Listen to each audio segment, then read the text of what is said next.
اللهم صل على محمد وآل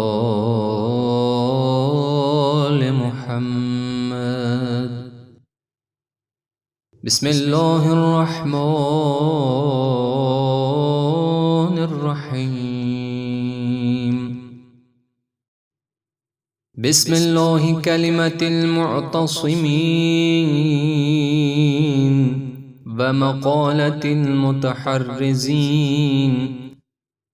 وأعوذ بالله تعالى من جور الجائرين وكيد الحاسدين وبغي الظالمين.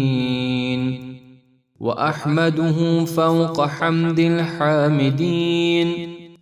اللهم أنت الواحد بلا شريك والملك بلا تمليك، لا تضاد في حكمك ولا تنازع في ملكك.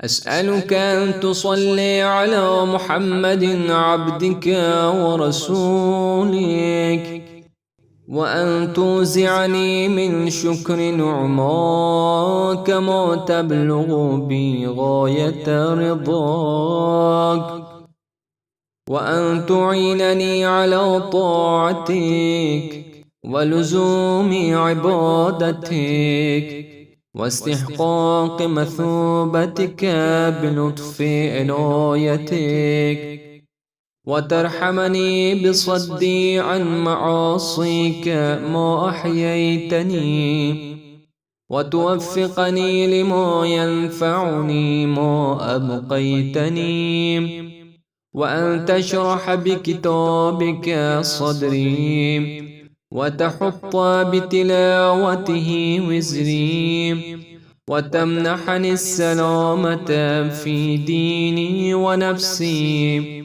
ولا توحش بي أهل أنسي، وتتم إحسانك فيما بقي من عمري كما أحسنت فيما مضى منه يا أرحم الراحمين.